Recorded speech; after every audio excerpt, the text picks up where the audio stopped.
ও বান্দা, তোমাকে একদিন না একদিন মৃত্যুর স্বাদ গ্রহণ করে আমি রব্বে কারিমের কাছে ফিরে আসাই লাগবে। ও বান্দা, এই মৃত্যু থেকে তুমি পলায়ন করে বাঁচতে পারবা না। আল্লাহ পাক আমাকে আপনাকে ওয়াজ করতেছেন, অন্য আরেক জায়গায় বলতেছেন, আইনামা তাকুনু ইউদরিকুমুল মাউত, আইনামা তাকুনু ইউদরিকুমুল মাউত ওয়ালাউ কুনতুম ফি বুরুজিম মুশাইয়াদা। মরণ থেকে যতই পালাও, মরণ থেকে যতই পালাও, মরণ তোমায় লইবে ঘিরি। যদিও সুদূর আকাশ পানে, পালাও সেথায় লাগিয়ে সিঁড়ি। ও বাবা, আমি আপনি কেউ মরণ থেকে বাঁচতে পারবো না। আমি আপনি যদি কোনো শক্তিশালী দুর্গে অবস্থান করি, সেখানেও আমার কাছে মৃত্যু চলে যাবে। হযরত আজরাইল আমার কাছে উপস্থিত হয়ে যাবে। ও বাবা, 1 মিনিট আগেও না, 1 মিনিট পরেও না, আমার আপনার যখনই সময় হয়ে যাবে, হযরত আজরাইল আমার সামনে এসে হাজির হয়ে যাবে। আমার এই রূহ পাখিটা আমার দেহ থেকে ছিনিয়ে নিয়ে যাবে। আল্লাহ পাক বলেন, ওয়ালিকুল্লি উম্মাতিন আজাল, ওয়ালিকুল্লি উম্মাতিন আজাল, ফাইদা জাআ আজালুহুম লা ইস্তাখিরুনা সাআতাও ওয়ালা ইস্তাকদিমুন।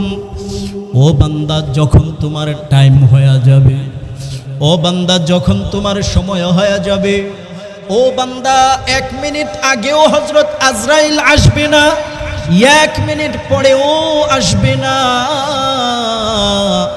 যখন আল্লাহ পাকের হুকুম হবে, তখনই হযরত আজরাইল আলাইহি ওয়াসাল্লাম আমার তোমার রূহটাকে নিয়ে যাবে। একদিন তোমারি নাম মসজিদে হবে এলান, একদিন তোমারি নাম মসজিদে হবে এলান। তৈরি থাকো, তৈরি রাখো, তৈরি থাকো, তৈরি রাখো, কবরের মাল সামান একদিন তোমারি নাম মসজিদে হবে এলান। ও ভাই, আমি আপনি যেখানেই থাকি না কেন, আমি আপনি যা কিছু করি নাই কেন, ও বাবা, যখন আল্লাহর পক্ষ থেকে হুকুম চলে আসবে, ও আজরাইল যাও যাও, আমার এই বান্দাটার রূহটাকে নিয়ে আসো। ও বাবা, আমার আপনার নিকট হযরত আজরাইল আলাইহি ওয়াসাল্লাম হাজির হয়ে যাবে। এজন্য আল্লাহ পাক বলেন, আল্লাযী খালাকাল মাউতা ওয়াল হায়াতা লিয়াবলুয়াকুম আইয়ুকুম আহসানু আমালা। ও বান্দা, তোমার জীবন আমি আল্লাহ পাক দান করেছি, তুমি যেন তোমার আমলটাকে সুন্দর করতে পারো। ও বাবা, আমি আপনি আমল কেমনে সুন্দর করব? এক নাম্বার, এই মৃত্যুকে বেশি বেশি স্মরণ করার মাধ্যমে আমার আপনার আমল সুন্দর হয়ে যাবে। আল্লাহর রাসূল সাল্লাল্লাহু আলাইহি ওয়াসাল্লাম বলেন, আকসিরু যিকরা হাযি মিন লাযযাতিল মাউত। ও উম্মত, তুমি বেশি বেশি করে মরণের কথা স্মরণ করো, তোমার আমল সুন্দর হয়ে যাবে। আজকে আমি আপনি এই মরণ থেকে গাফেল। আমি আপনি এই মরণ থেকে দূরে আমার ব্যবসাটাকে অন্তরে বেশি জায়গা দিয়ে দিছি, আমার স্ত্রীর মহাব্বত অন্তরে বেশি জায়গা দিয়ে দিছি, দুনিয়ার ধন দৌলতের টাকা পয়সার জায়গা আমার অন্তরে বেশি দিয়ে দিছি। দুনিয়ার ব্যস্ততা এমন ভাবে আমাকে ধরে ফেলছে, আমার চেহারার দিকে তাকাইলে যেমন মনে হয় আমার কাছে কোনোদিন আজরাইল আসবে না। আল্লাহ পাক বলেন, কুল ইন্নাল মাউতাল্লাযী তাফিরুনা মিনহু ফাইন্নাহু মুলাকীকুম। ও নবী, আপনি আপনার উম্মতদেরকে জানায়া দিন, তারা যে মৃত্যু থেকে গাফেল, তারা যে মৃত্যু থেকে দূরে, তারা মনে করুক আর মনে নাই করুক, স্মরণ করুক আর নাই করুক, বিশ্বাস করুক আর নাই করুক, একদিন না একদিন এই মৃত্যু তার কাছে হাজির হয়ে যাবে। এজন্য আল্লাহর রাসূল সাল্লাল্লাহু আলাইহি ওয়াসাল্লাম বলেন, কুন ফিদ দুনিয়া কাআন্নাকা গরীবুন আও আবিরু সাবিল।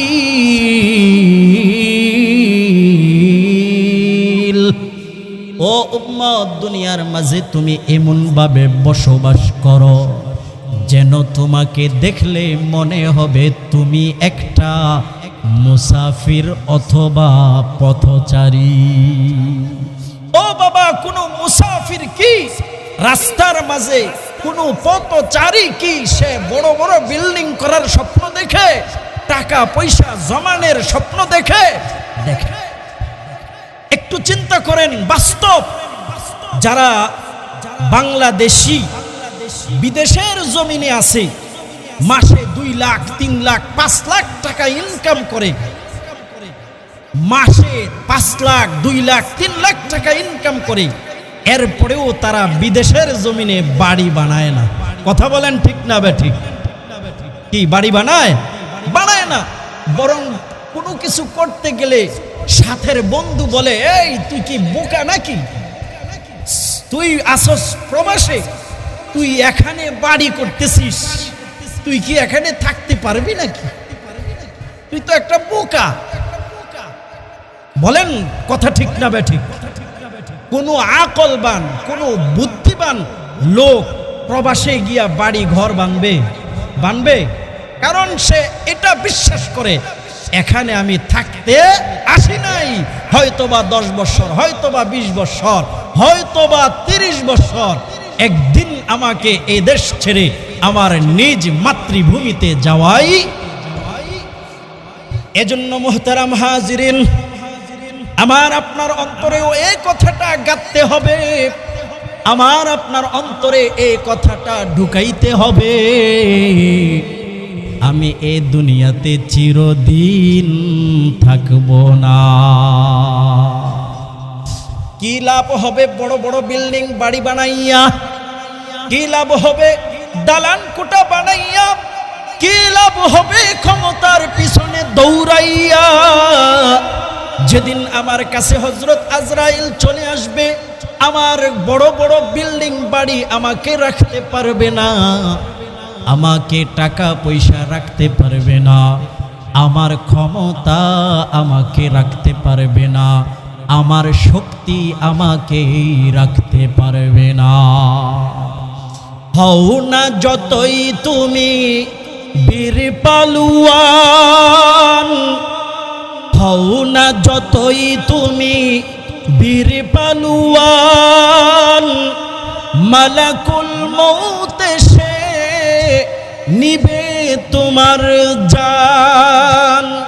3.5 হাত ওই মাটির ঘরে, 3.5 হাত ওই মাটির ঘরে রবে তুমি একা পড়ে। কথা বলেন ঠিক না বেঠিক?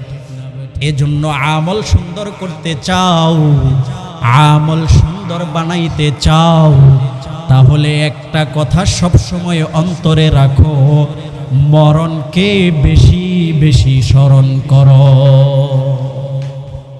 ও ভাই, আপনি আপনার চক্ষুটা একটু বন্ধ করেন, দেখেন আপনার সামনে কে বসা আছে তারে দেখা যায় না।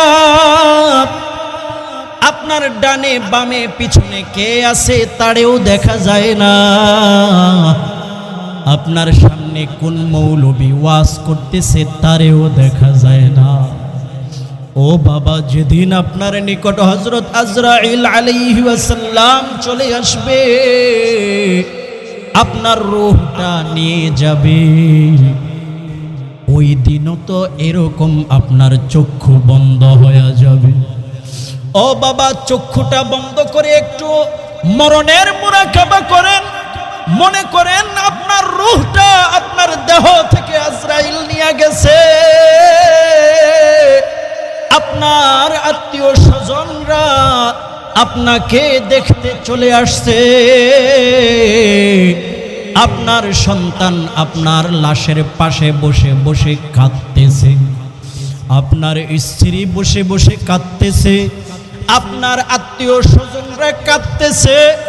ও বাবা, কেউ যাচ্ছে বাঁশ কাটার জন্য, কেউ যাচ্ছে আপনার কাফনের কাফন আনার জন্য, কেউ যাচ্ছে পানি গরম করার জন্য, আবার কেউ যাচ্ছে আপনাকে চিরবিদায় স্থান কবর করার জন্য।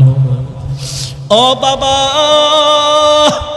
আপনার গোসলটা শেষ, আপনাকে 3টা টুকরা সাদা কাপড় পরাইয়া মসজিদের খাটের মাঝে শুয়াইয়া আপনার জানাজাটা পড়াইয়া ওই মসজিদের 4 বেহালা পালকি আত্মীয় স্বজনরা কাঁধে করিয়া আপনার লাশটা নিয়ে যাইতেছে ওই কবরে। আত্মীয় স্বজনরা কবরে নামছে, আপনার লাশটা কবরে রাখছে, রাইখা বাঁশের ছাউনি দিয়েছে, 2 হাত 2 পাশে দিয়া উঠা গেছে আপনাকে একা রাইখা। ও বাবা, আপনার কবরে মাটি দিতেছে আপনার আত্মীয় স্বজনরা, আর বলতেছে মিনহা খলাকনাকুম ওয়া ফিহা নুঈদুকুম ওয়া মিনহা নুখরিজুকুম তারাতান উখরা। ও বাবা, আপনার আত্মীয় স্বজনরা এই দোয়া মুখে পড়তেছে আর হাতে মুঠ করে করে আপনার কবরে মাটি দিতেছে। চিন্তা করেন ওই অন্ধকার কবরে আপনি কেমনে থাকবেন? ও বাবা, 2 নাম্বার চিন্তা হলো ওই কবরের চিন্তা। আমল সুন্দর করার জন্য 1 নাম্বার চিন্তা মরণের, 2 নাম্বার চিন্তা হলো ওই কবরের। কারণ ওই কবরের মাঝে আপনাকে রাইখা সকল আত্মীয় স্বজনরা যাবে চলিয়া, ওই কবরের মাঝে আপনাকে একা একা থাকতে হবে। ওই কবরে আপনার সন্তান সাথী হবে না, ওই কবরে আপনার স্ত্রী সাথী হবে না, ওই কবরে আপনার টাকা পয়সা ধন দৌলত কিছুই সাথী হবে না। শুধুমাত্র আপনার সাথী হবে দুনিয়ার হায়াতে ভালো আমল। 3.5 হাত মাটির ঘর, কারো আপন কারো কারো হবে ফুলেরই বাগান, কারো বা হবে জাহান্নাম। ও বাবা, আল্লাহর রাসূল সাল্লাল্লাহু আলাইহি ওয়াসাল্লাম এই প্রসঙ্গে বলেন, আল কবরু রাউযাতুম মির রিয়াদিল জান্নাহ আও হুফরাতুম মিন হুফারিন নার। ওই কবরটা কারো জন্য হবে জান্নাতের একটা বাগানের বাগান, আবার কারো জন্য হবে ওই কবরটা জাহান্নামের গর্তের একটা গর্ত। ও বাবা, আমার আত্মীয় স্বজনরা আমাকে কবরে রাইখা সবাই যখন যাবে চলিয়া, আমাকে সওয়াল করার জন্য দুইজন ফেরেশতা আসবে। আয়েশা আমাকে বলবে, মার রব্বুক ওয়া মা দীনুক ওয়া মান নাবিয়্যুক। ও বান্দা, তুমি বলো তোমার রব কে। ও বান্দা, বলো তোমার দিন কি, তোমার ধর্ম কি।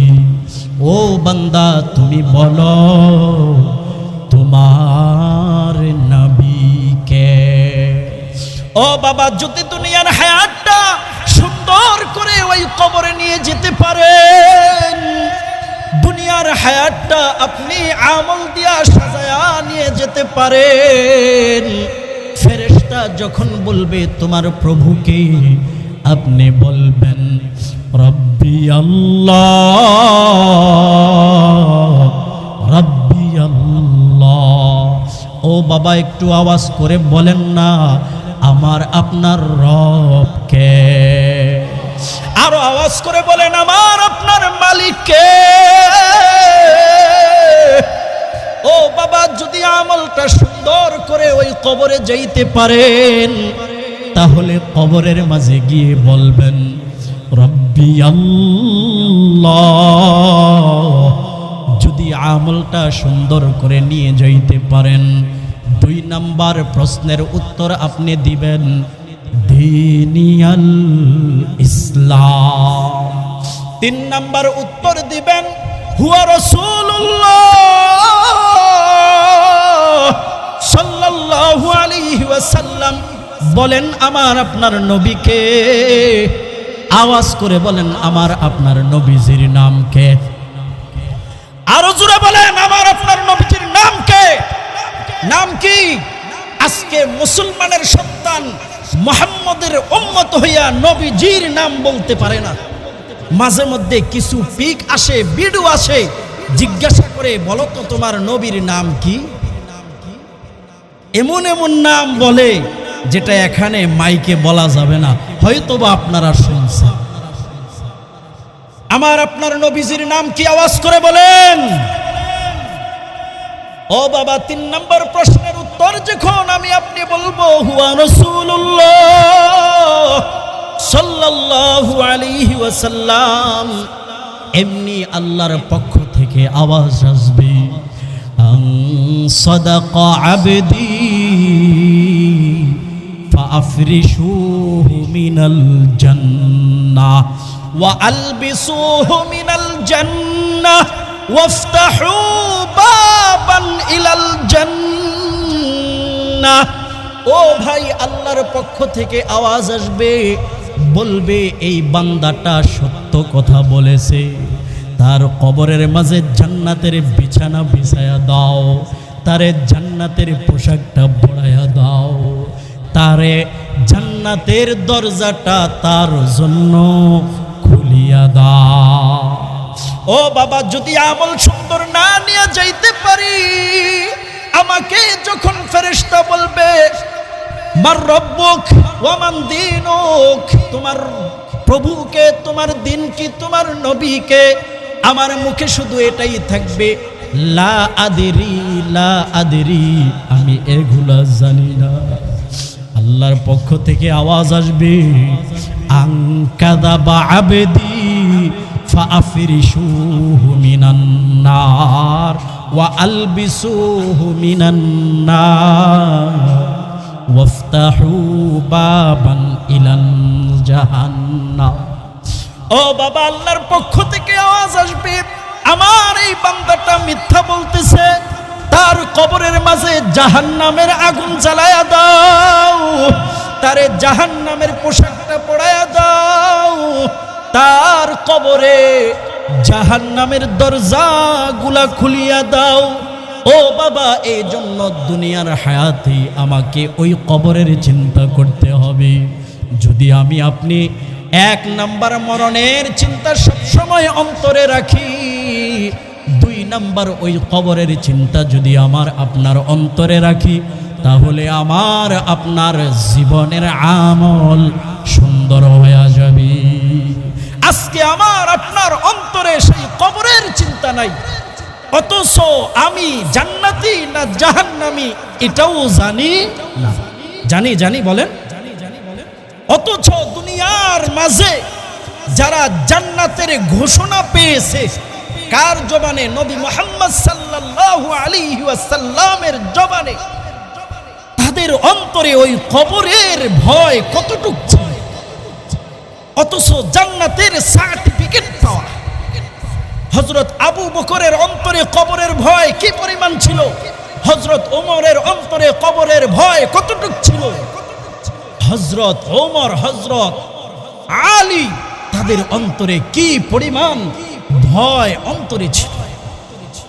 ও বাবা, ইসলামের সর্বপ্রথম গ্রহণকারিনী একজন মহিলা হযরত খাদিজা রাদিয়াল্লাহু তাআলা আনহা। উনি জানি কে ছিলেন, বলেন তো দেখি, বলেন উনি কে ছিলেন? আমার আপনার নবী মুহাম্মদ সাল্লাল্লাহু আলাইহি ওয়াসাল্লামের সর্বপ্রথম স্ত্রী খাদিজা রাদিয়াল্লাহু তাআলা আনহা। উনি কে? আমার আপনার নবী মুহাম্মদ সাল্লাল্লাহু আলাইহি ওয়াসাল্লামের সর্বপ্রথম স্ত্রী এবং ইসলামের সর্বপ্রথম। উনার অন্তরে কি পরিমাণ ভয় ওই কবরের ছিল, একেবারে কাছাকাছি চলে আসছে। তখন আম্মা জান হযরত খাদিজা নবী মুহাম্মদ সাল্লাল্লাহু আলাইহি ওয়াসাল্লামকে বলতেছেন, ইয়া রাসূলুল্লাহ, ইয়া হাবিবাল্লাহ, আমার তো মরণ হয়ে যাবে, আমাকে তো ওই কবরে একা একা যাইতে হবে। ওগো আল্লাহর রাসূল, আমার মনে বড় ভয়, আমি কেমনে ওই কবরে একাকী থাকবো? ও আল্লাহর রাসূল, একটু বলেন না। বাবা, আল্লাহর রাসূল হযরত খাদিজাকে সান্ত্বনা দিতেছে, বলতেছে, ও খাদিজা, তুমি কবরের ভয় পাও না, তুমি ইসলামের সর্বপ্রথম মহিলা, তুমি নবী মুহাম্মদ সাল্লাল্লাহু আলাইহি ওয়াসাল্লামের প্রথম স্ত্রী। তুমি যখন মৃত্যুবরণ করবা, কবরে রাখার সাথে সাথে আমার দুই জান্নাতি স্ত্রী তোমাকে আহলান সাহলান স্বাগত জানাইয়া তোমাকে আল্লাহর জান্নাতে ঢুকায় দিবে, তুমি টেনশন। হ্যাঁ, এই কথা শোনার পরেও হযরত খাদিজার অন্তর থেকে কবরের ভয় দূর হয়। আম্মা জান হযরত খাদিজা বলতেছে, ঠিক আছে আল্লাহর রাসূল, এরপরেও আপনার কাছে আমার দুইটা আবদার। এক নাম্বার আবদার, আপনার গায়ের একটা জুব্বা আমাকে আমার কাফনের সাথে দিয়ে দিবেন। দুই নাম্বার, আপনার বরকতি হাতে আমার এই চেহারাটাকে কাবার দিকে ঘুরায় দিবেন। কারণ যাদের চেহারাটা কাবার দিকে থাকবে, তারা ওই সওয়ালের উত্তরগুলা সঠিকভাবে দিতে পারবে, আর যাদের চেহারাটা কাবার দিক থেকে ঘুরে যাবে, তারাই শুধু বলবে লা আদরি, লা আদরি, আমি জানি না, আমি জানি না। তাহলে কাবার দিকে থাকবো না অন্য দিকে থাকবো? নামাজ কোন দিকে ফিরে পড়েন? কাবার দিকে। আর যারা নামাজ পড়ে না, তারা কোন দিকে? বলেন, তাদের কোনো দিক নাই। ওই কবরে আমরা ঠিকই কাবার দিকে মুখ ঘুরাবো, ফেরেশতা এসে বলবে, জীবনে হায়াতে কাবার দিকে ঘুরুস নাই, মরণের পর এখন কাবার দিকে ঘুরছস। ইসলামী করার আর জায়গা পাস নাই, চেহারা ঘুরায় যায়। এজন্য হযরত খাদিজা আমার আপনার নবীকে বলছেন, ওগো সরকার, আপনার বরকতি হাতে আমার চেহারাটা কাবার দিকে ঘুরাইয়া দিলেন, যেন আমার চেহারা ফেরেশতারা না ঘুরাইতে। ও বাবা, কিছুদিন পর হযরত খাদিজার ইন্তেকাল হয়ে গেল।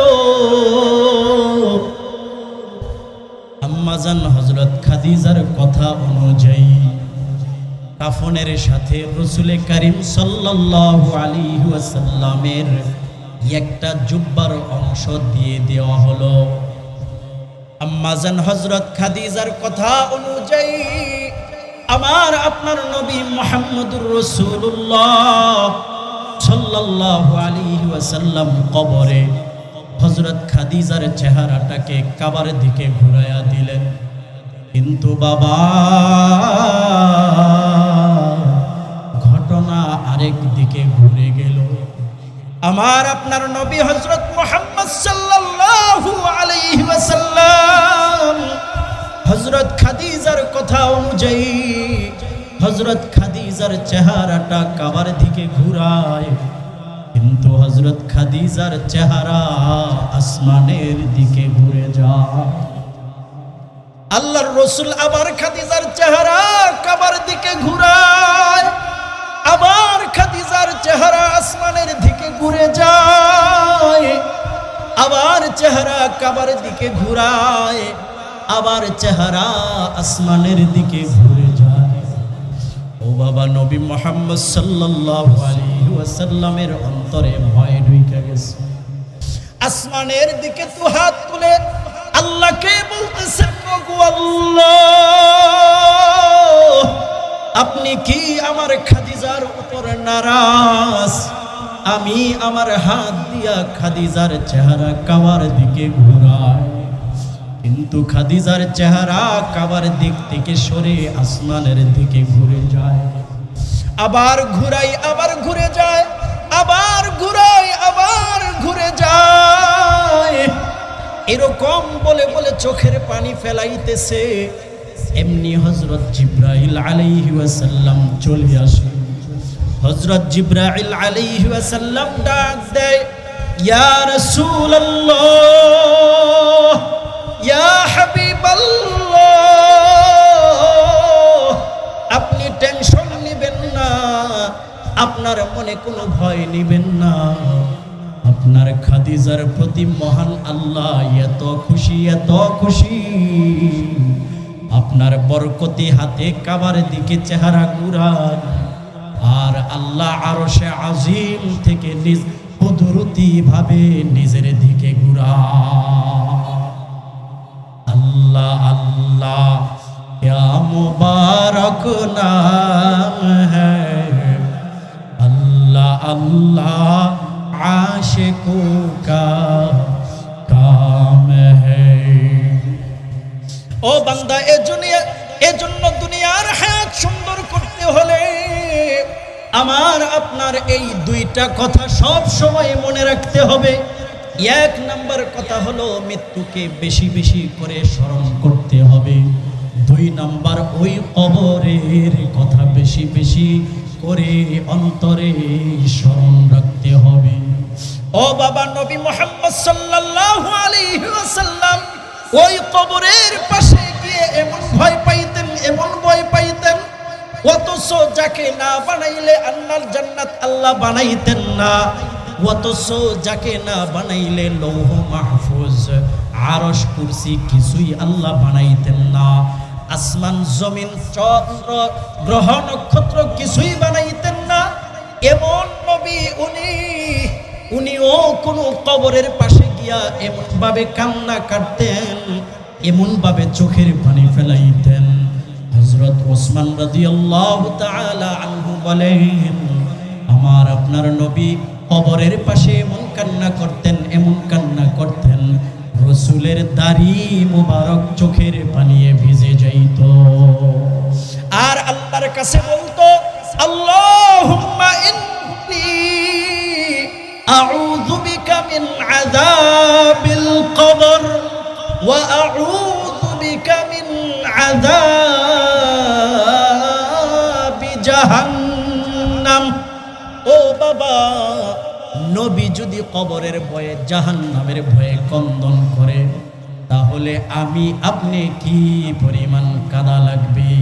কথা বলেন ঠিক না বেঠিক? বলেন আমার সাথে, আল্লাহুম্মা ইন্নী আউযু বিকা মিন আযাবিল কবর ওয়া আউযু বিকা মিন আযাবি জাহান্নাম। আল্লাহ, কবরের আযাব থেকে তুমি আমাদেরকে বাঁচাও, জাহান্নামের আযাব থেকে তুমি আমাদেরকে বাঁচাও। এই দোয়াটা করতে পারবেন তো ইনশাআল্লাহ? আমি আমার বয়ান আবার পুনরায় ঘুরিয়ে নিচ্ছি। আমাকে আপনাকে হায়াত দেওয়া হয়েছে, বলেন তো কিসের জন্য? আমল সুন্দর করার জন্য। কিসের জন্য বলেন? আমল সুন্দর করার জন্য। আর আমল সুন্দর হবে, আপাতত দুইটা বললাম, সেই দুইটা কি কি? মরণের কথা বেশি বেশি করে স্মরণের মাধ্যমে এবং কবরের কথা বেশি বেশি করে স্মরণের মাধ্যমে। এই দুইটা জিনিস আমরা সব সময় অন্তরে রাখবো তো ইনশাআল্লাহ?